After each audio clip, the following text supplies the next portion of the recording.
이제 계속 생각을 하고 있는 부분이 한국 문명입니다.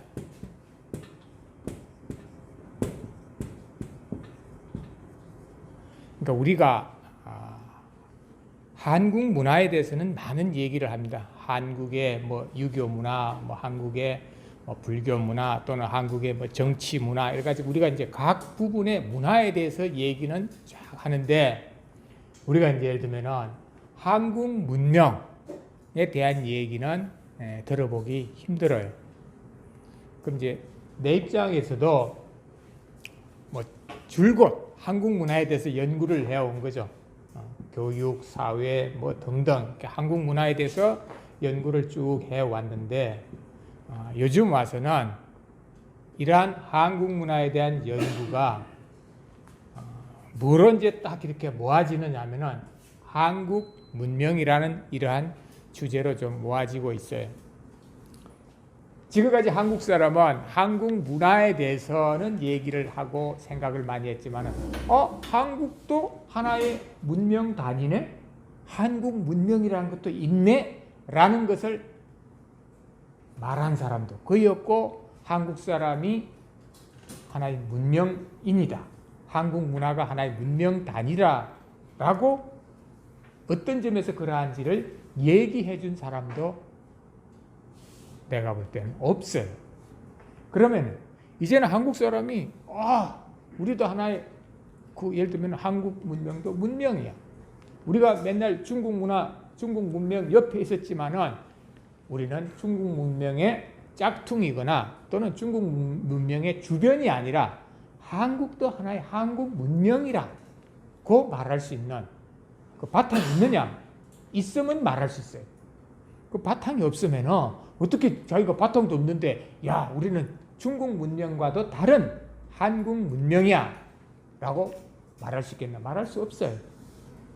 그런데 내가 나를 되돌아보게 되면은 뭐 학문을 한 것만 해도 뭐 40년 이상 이렇게 되는데 뭐 어떻게 보면 길게 잡으면 50년 가까이 학문을 했는데 나 스스로도 여기를 못 벗어나고 있었어요.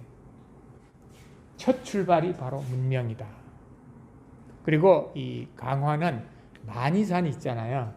만이산에서 만약 예를 들면 하늘에다가 제사를 지냈다. 삼성단 이런 데 제사를 지냈다 하면은 그거는 뭡니까? 하늘에 제사를 지내는 것이 옛날 전통적 방식으로는 하나의 문명 단위예요. 조선시대 우리는 하늘에다가 천제를 지내지를 않았어요. 조선 초기에 간간히 몇 번 지낸 적이 있지만 왜? 우리는 중국 문명에 이렇게 주변에 머무르고 있다는 것을 정치적으로 우리가 어쩔 수 없이 받아들였던 거예요. 그러니까 조선시대 500년에 걸쳐서 보면은 한국 사람들의 문명의식이 자꾸 약화되는 과정을 밟아요. 그러니까 실질적으로 한국 문명의 바탕이 있었다 하더라도 정치적으로나 또 학문적으로나 문명의식이 계속 약화되어진 그런 시기였다. 그러면 한국 사람에게 하나의 문명이라고 문명의 바탕이라고 말할 수 있는 게 있는가? 그다음 강화도에서 만이산에서 천제를 지냈다. 만약 그랬다면 그게 왜 가능했을까?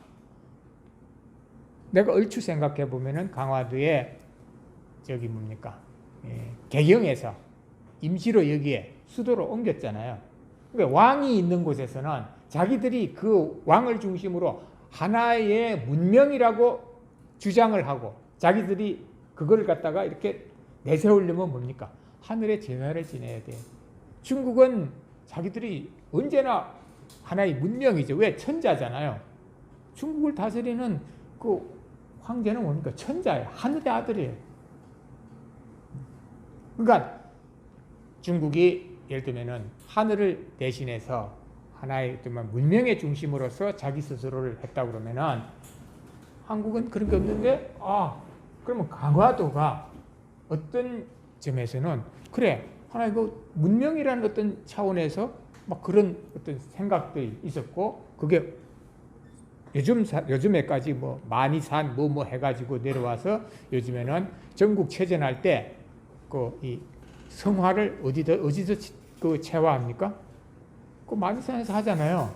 아, 그런 게 있구나. 그러면 뭐 그런 것을 생각하면서 강화해서 문명이라는 것을 한번 따져보는 게 아주 중요하겠구나, 이런 생각을 했습니다.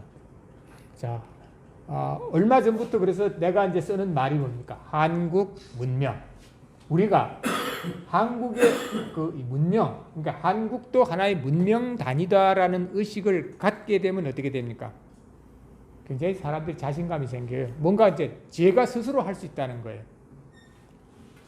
그러니까 한국 사람이 스스로 문명의식을 갖지 못하면 뭡니까? 문명은 바깥에 있는 거예요. 중국에 있거나 서양에 있거나 바깥에 있는 거예요. 그러니까 끊임없이 그들은 뭐냐면 문명화가 된다는 것은 남의 것을 따라가는 거예요. 남의 것에 기대어서 자기가 문명화를 단계를 밟는 거죠. 그런데 이제 중국 사람의 특징이 뭐가 있어요? 자기 스스로가 항상 그 문명의 중심이라고 생각했어요. 그러니까 우리 사람하고 중국 사람이 조선시대 같은 만났을 때 그 생각이 달라요. 그러니까 어떤 거는 똑같은 생각한다 하더라도 바탕이 다른 거예요. 중국 사람은 자기가 천하, 그 문명, 자기 문명의 어떤 그 이 중심에 있다고 보는 거예요. 그러면 이쪽 사람은 똑같은 내용을 알고 있는데도 저기 문명의 중심에서 내가 문명을 배워야지. 나는 아직까지 문명인이 못 돼. 문명인이 못 되는 상태를 우리가 뭐라 그럽니까? 미개인, 야만인, 원시인, 이런 식으로 부르는 거예요. 그래서 유럽도 마찬가지예요. 자기들이 항상 그만 문명에 대해서는 유럽 문명의 중심이야. 그러니까 유럽이 문명은 다른 곳에 있는 것이야. 그래서 나는 뭐냐면은 내가 부족하니까, 나는 아직 문명에서 덜 됐으니까 나는 그 배워가지고 나를 문명화 시켜야 되겠지 하는 생각이 별로 없어요. 그러니까 다른 건 참고하는 거죠. 우리는 문명의 어떤 그 중심에 있는데 저거 그래 참고하는 거고, 저것도 가져다가 참고하는 거죠. 한국 사람들은 예를 들면은 문명 의식이 자꾸 이렇게 낮아지니까 어떻게 되냐? 다른 쪽의 문명을 참고용이 아니에요. 그것을 가져다가 나의 잣대로 삼는 거예요. 그러면은 한국 사람의 문명의 바탕이 없으면 그렇게 해야 되겠죠. 그러면 이제 우리한테 중요한 것은 한국 문명이라고 부를 수 있는 바탕이 있느냐 없느냐. 그러니까 내가 지금까지 쭉 연구를 한 결과는 한국 사람은 나름의 문명의 바탕을 가지고 있고 한국은 하나의 문명 단위예요. 토인비와 같은 그 역사학자들은 일본은 하나의 문명 단위로 인정을 해요. 세계를 23개, 26개, 나중에 28개 이렇게 문명 단위로 나눌 때 일본은 따로 나눠요. 그 뒤에 또 사람들도 보니까 일본 문명은 따로 나눠요. 중국 문명하고 따로 이렇게 하는 겁니다. 그러니까 한국 문명은 그게 아니에요. 어디에 중국에 예를 들면 포함이 돼 있다면 주변으로 다루어진다는 거죠. 그러면은 일본은 하나의 문명의 단위로서 그렇게 다른 사람들이 이제 취급을 하니까, 다른 쪽에서 그렇게 취급하니까 일본 사람은 자기들 스스로 보니까 하나의 문명의 단위예요. 그러니까 문명의 단위니까 그것을 바탕으로 삼아서 뭔가 자기들이 생각을 하고 뭔가 일을 하겠죠. 그럼 이제 한국 문명이라는 게 하나의 단위로서 말할 수 있는가? 내가 지금까지 연구한 바에 따르면 이제 그